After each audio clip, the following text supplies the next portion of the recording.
It is the morning of the 21st of March 1923, and Prasad Rao Keshavrao Salve, a well-to-do lawyer in the beatific town of Chhindwara in central India, is headed back home from court in a hurry. He has just heard that his wife Cornelia has gone into labor and might deliver any time now.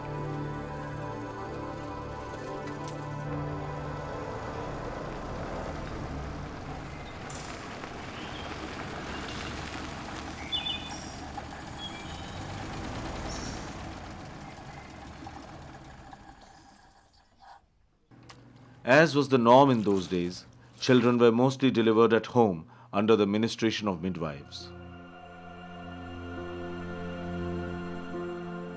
As he paces anxiously in the expectation of good news, little does he know that an event of rare auspiciousness is about to occur in his house, and that his house has been chosen for the witnessing of a miracle. The signs are portentous. It is a day of equinox, when the diurnal and the nocturnal durations are exactly equal. A moment of astral equipoise and balance. At the stroke of noon, the sweet cries of a newly born child reverberate through the house.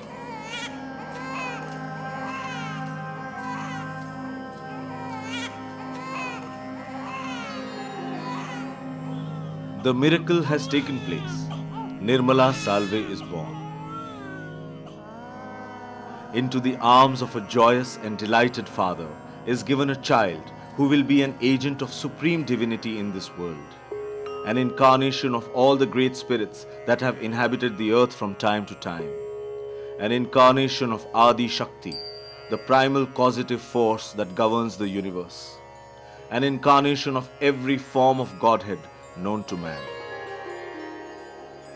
Today, we know that beautiful fair girl as Her Holiness Mataji Nirmala Devi, the creator of Sahaj Yoga.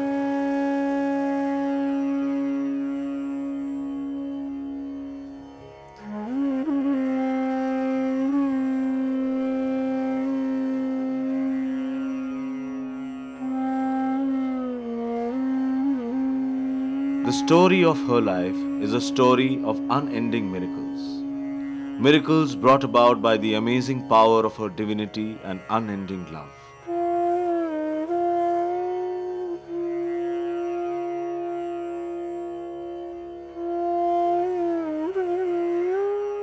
The incredible power of good that has been unleashed by her has worked like a soothing balm in this acrimonious and largely negative world.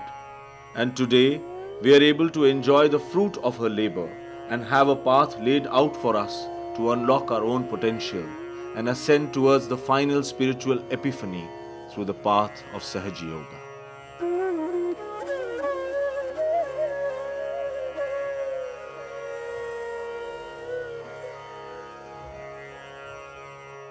Sahaj means simple. Sahaj is with you. The whole power is with you to become one with the divine. But that power has been distorted by using different incarnations and fighting.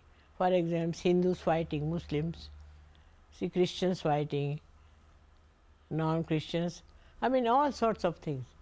So this is what is the loss of truth, and on which I insisted that they should see the truth within themselves. When they will discover it themselves, it will work out. And it has worked. The house she was born in was one among many owned by her father in Chhindwara, where he had a good practice as a lawyer. The architecture of the house was typical of the houses in that area. A regular Christian Sahib's bungalow, with Gothic arches and stained glass windows.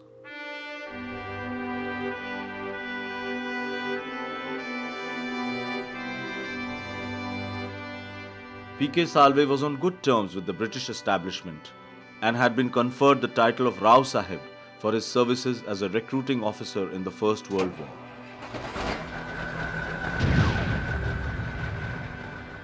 This was 1923, and England was just about recovering from the ravaging effects of the First World War. The great Indian movement for independence was beginning to gather momentum, and Mahatma Gandhi was emerging as a key leader of the Indian National Congress Party, which was spearheading the movement. But the Salve household was unaware of its political destiny as yet. Years passed peacefully at the beautifully constructed bungalow in Chinwada, and you would most probably have heard the laughter of children as little Nirmala, her brothers and sisters, and other little friends gathered together to play and make merry. This was the house of Sri Mataji's earliest days as a child, a house that is still remembered by her with that special feeling of nostalgia and joy in her heart. I remember the house of my father, which was a very nice house. My father had dogs in the house, and I was very fond of them. Also, he had one monkey, and I always used to go and talk to the monkey, give him food. But one thing I remember is a parrot, which was very much understanding me. My childhood has been very beautiful. I was very fond of trees and also of the garden, flowers. I was very much fond of. And my father, especially, he looked after that side of my life. He taught me what flowers are, what fruits are. I was very young, but he used to teach me and show me all these things. And since then, I've developed a great sense of colors and fragrance. I had tremendous love for animals, love for my family, my brothers and sisters, also my cousins. I loved them very much. Anybody came to my house, I would take out some mangoes or something. As a little girl, I used to offer to them. And main thing is my love was so inviting that whenever they came also they used to find out where is Nirmala. My mother was a very careful woman. She used to give me bath herself. She would not leave it with the ayahs, though we had servants. But all the time she was looking after me. And when I grew up, she said that I knew you are a girl and girls must be looked after. My father was another very great gentleman. He was a lawyer, very well known, very intelligent, but also very good at building houses. This then is the blessed house where Sri Mataji spent her earliest days as a child. These are the blessed tiles on which Sri Mataji's tiny feet walked when she was a mere toddler. These sacred walls have absorbed the very first vibrations of our beloved mother. In every nook and cranny of this house are such wonderful vibrations that even casual visitors suddenly feel a palpable change in their consciousness. This is the room where Sri Mataji was born. This is the absolute sanctum sanctorum of this bungalow that has now become a holy temple.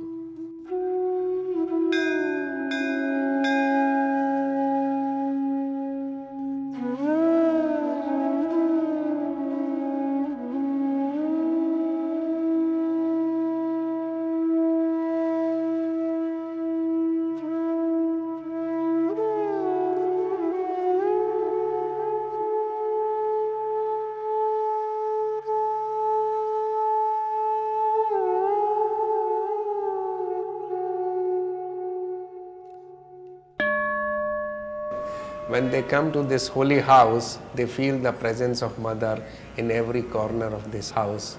They feel blessed. They feel as if Mother has just been here. and even non-Sahaj yogis, when they pass nearby, they get attracted to this place. Everybody knew about this birthplace, and finally, after some negotiations, this was acquired on 14th of July 2005. After that, this place has been renovated, and it has been ensured that all the old things, all the old fixtures, doors, mirrors have been retained as far as possible, and wherever they were not functional or were in a very bad shape, same type of material has been used to restore it. So one can say that this whole building has been brought back to its old glory in the same way, with same material, and it is looking beautiful as you are seeing. In readiness for the expectedly large number of Sahaj yogis who would like to visit this shrine, elaborate arrangements are being made for their accommodation. A new international ashram is being constructed at a village called Linga, which is 10 kilometers from Chhindwara.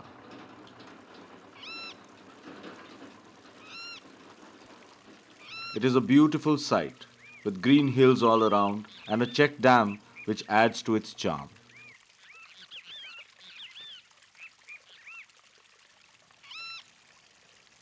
We have about 35 acres of land, and this place will become extremely important for all Sahaj yogis. So we have planned in phases. First of all, we are planning to have accommodation for about 500 people. Then it will go to 1,000. As per requirement, the accommodation will keep on increasing. And then we will have infrastructure services, like we will have a very good dining hall, museum, library, and whatever is required for the comfort of Sahaj yogis, that will come up. ये हम सारे सहयोगी भाई बहनों के लिए एक बहुत ही गर्व की बात है। ये एक ऐसा पवित्र स्थान जिसकी कल्पना हम सारे सहयोगी भाई बहन हमेशा करते हैं। ये एक इतना बड़ा सहज का तीर्थ स्थान हो जहाँ पे दुनिया के सारे लोग समय समय पर यहाँ पर आ कर के इस भूमि को स्पर्श करके अपने आप को पवित्र रखें। Most important thing about this house is that at that time there must not have been much habitation here, and what they liked most, my parents, both my parents, that there should be plenty of light and plenty of air, fresh air, and there must be a neem tree always, and there must be a veranda and all spacious rooms and plenty of rooms. This house, as told by my mother, was designed by her because she was a mathematician. She had, having graduated from Ferguson College with mathematics, but it was she who insisted that Papa should renounce the title of Rao Sahib, which was conferred upon him by the British, and take a plunge into the freedom struggle. So Papa decided to sell this house and migrate to Nagpur. When Sri Mataji reached the age of 4, the family migrated to Nagpur, a much bigger town where she joined a missionary school. It was at Nagpur that P.K. Salve and his wife Cornelia decided to join the Indian movement for independence with full gusto. The decision brought about a sea change in the lifestyle of the whole family. From a position of wealth and affluence, the Salves voluntarily chose a life of austerity. The worldly comforts that came with the friendship of the British had to be forfeited. From now on, it was simple living and high thinking for the Salves. You'll be amazed, my father burnt all his suits. They were stitched in England. My mother burnt all her saris. They used to spin their own clothes and wear them. I had only one coat throughout my education. But we never grudged and never grumbled and never said that our father should have looked after us and done something. Why did he just sacrifice everything for the country? Never, never, never. That quality was created. I should say by Mahatma Gandhi. He made everybody so transformed into a new personality. I must say Gandhiji had a special charm. I don't know how he managed. He was like touch of Midas, touched anybody, he became transformed. Mahatma Gandhi was extremely fond of children and had a special affection for the intelligent and quick-witted Nirmala. Over the years, the interaction she had with the Mahatma shaped her ideas and philosophy to quite an extent. In Sahaj Yoga, you will find quite a bit of Gandhian thinking. Throughout, if you study the way all these people were brought up, there's one thing very common is sacrifice. I've seen it with my own eyes. Such people in this country, whom you may call legendary, but I've seen it. Thousands of people were killed and butchered. Children died. Nobody shed tears. Nobody shed tears. As years progressed, P.K. Salve got into the thick of political activity and became quite close to Mahatma Gandhi. He even went to jail for 6 months because of his political affiliations. My father was a congressman and went to jail.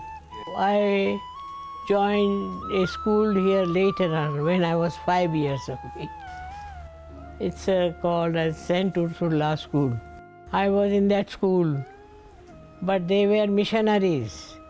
So when my father was arrested, they threw us out of the school. So I joined another national school called as Bhide Girls College. And it is one of the best schools in the whole of Madhya Pradesh. In our family, people were playing all kinds of things like badminton, cricket. And from very childhood, I was interested in all these games. And badminton especially, I was a champion. Once, she challenged Polen Bhaiya. And she said that, come, we'll have a wrestling match. And they wrestled and Nirutai won. Young Nirmala was also seized with the nationalistic zeal. She was always extremely energetic and was a natural leader among her peers. In 1942, during the Quit India movement, she participated in many daring episodes of picketing and was also part of an underground group that carried out many secret missions. Because we were all college students and we all wanted to stop the colleges. Then somehow or other we got into another kind of mysterious acting. We used to distribute bulletins, we used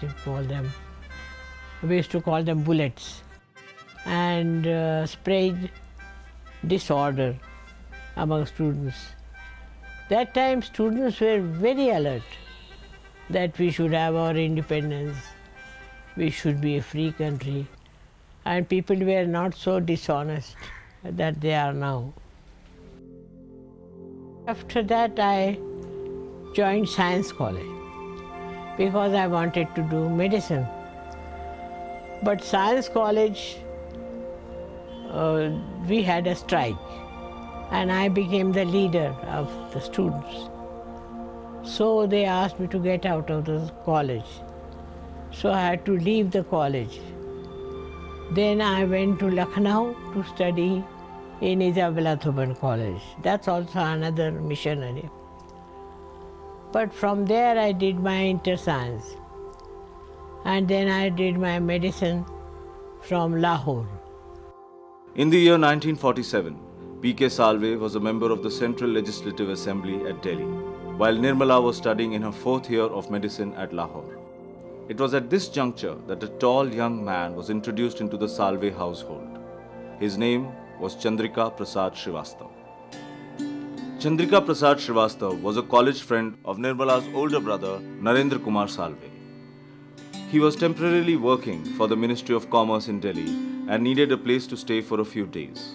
Narendra Kumar invited him to stay as a house guest at the Firoz Shah Road house, and C.P. Srivastava accepted the invitation. Little did he know that this was a move that would change his life in such a significant manner. He soon became very popular in the large Salve family, both among the elders and the young. It was natural, therefore, for Narendra Kumar to think of him as a suitable match for his sister Nirmala. In our country in those days, there was no choice, nothing. Whatever parents said, you had to listen. So, according to the choice of my parents, they selected him. He was a friend of my brother. And my brother said he's a very nice person, this, that. So they married me to him. That's what it is. On the 7th of April, 1947, Nirmala Salve and C.P. Srivastava were married in a simple civil ceremony. It was a unique marriage from all angles. There was hardly anything common between the two.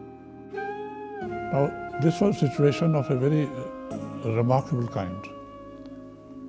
I came, as I told you, from old families, conservative families, pro-establishment families, landholders.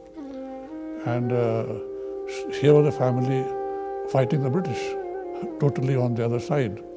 So it was a totally different background. My background was totally different. And I was from UP, a particular community. She belonged, they were of another community, as you know. So there was nothing common between us as far as heritage goes. But despite the regional, cultural and linguistic differences, there was a very strong common point that they both shared. Their love for the country, their love for India. And soon, they both saw their biggest dream come true. The dream of seeing India as a free nation. On 15th August, we were together, standing with the whole family, Salve family, in front of the Secretariat, watching the Union flag going down and the Indian flag going up, India becoming independent. So we together, which we wanted very much, saw India rising.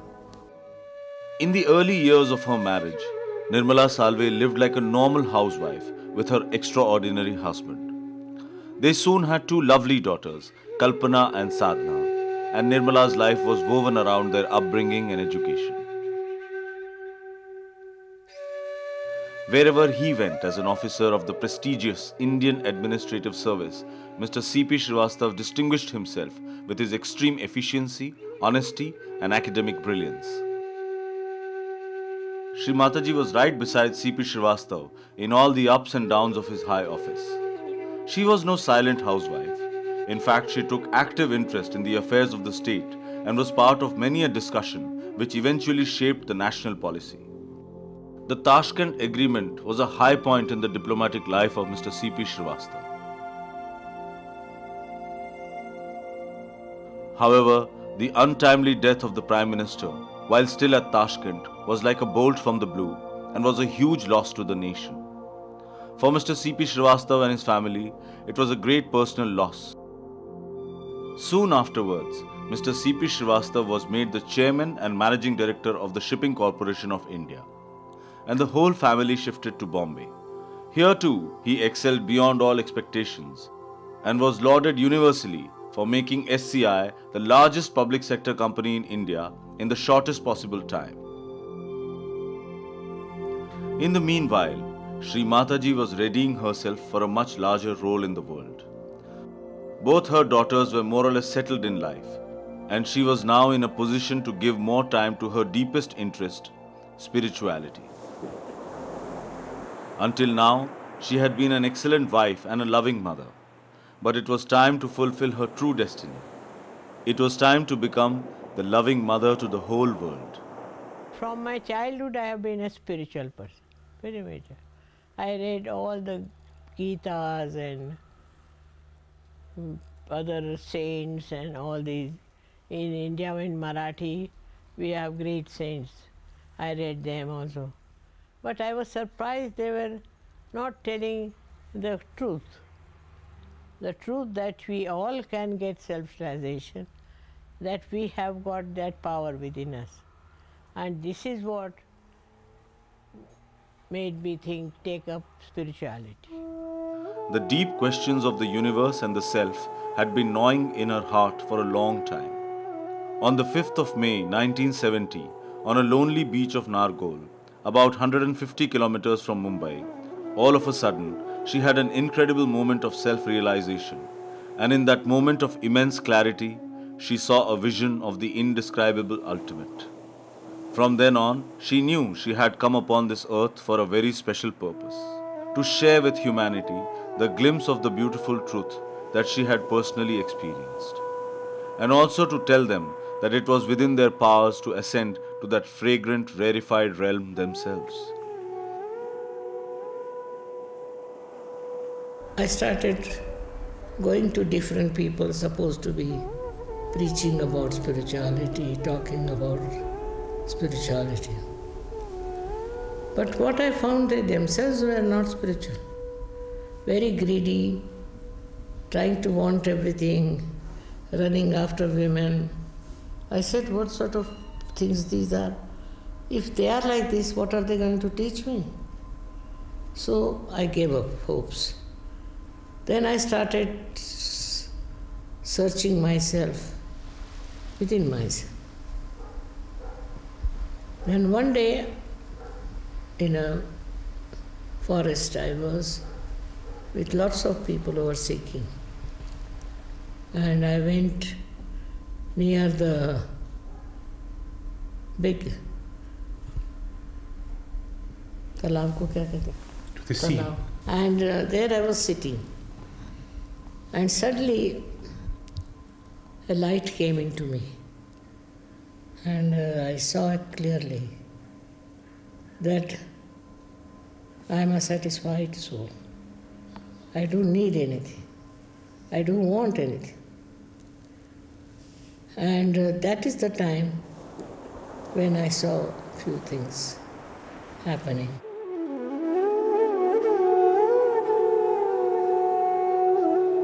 Thus was born Sahaj Yoga, a wonderful, joyous means of achieving self-realization, a new way of life, a glittering path to happiness, health, and the fulfillment of pure desires. A never-before-tried method of en masse self-realization through which thousands of people could get a connection to their spirit and thereby their inner transformation. Sahaj Yoga was Mataji's gift to mankind.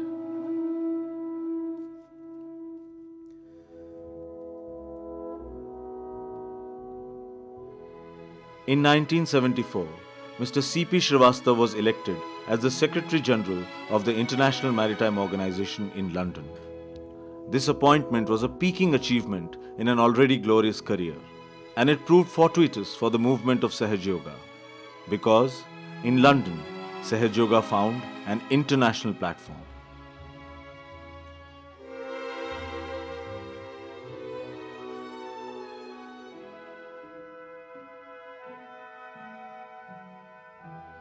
It all worked out. My husband should get a job in England, that I should go with him there. There I meet people of that kind. It's a fragrance of spirituality which spreads. And soon the world began to discover the amazing truth of Sri Mataji's teachings. Starting with a few seekers, she began to help people get self-realization by raising their Kundalini.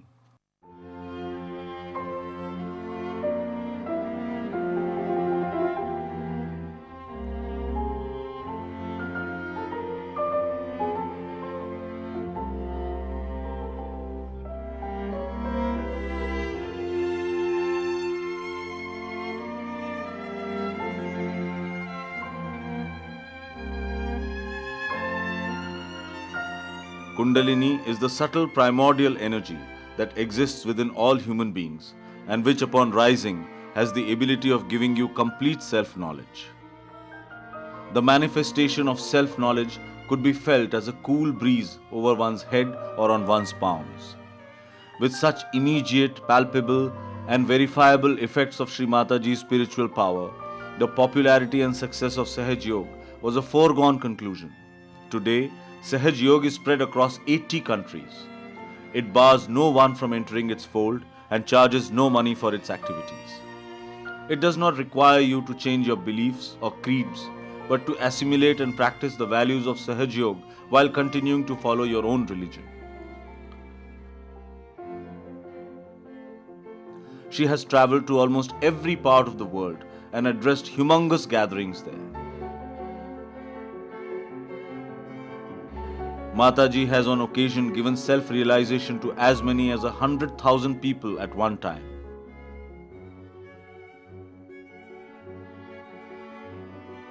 Shri Mataji's life has indeed been a long and glorious journey. This long journey has not only spanned the globe, but has also touched the hearts of a myriad people. Thousands of lives have been transformed, and countless hearts have been changed. And the shining love that Shri Mataji enkindles through Sahaj Yoga keeps travelling from one heart to another. But perhaps it is time for us to remember that this great journey began in a small little quaint town called Chhindwara. In this very edifice, where one can so clearly feel the divine power of the Mother. For all those who are seeking to ascend towards self-realization, for all those who want to feel the most amazing presence of Shri Mataji through the powerful vibrations that can be felt in every corner of the house, Chhindwara is the place to come. I think that house has lots of vibrations. That's what people tell me. And where I was born was a small little room. That's what they tell me, where I was born. And from there, they feel the vibrations coming. Whenever they go, they meditate there. And they were telling me, they have done tremendous work. Tremendous work. I mean, I can't tell you how people can work out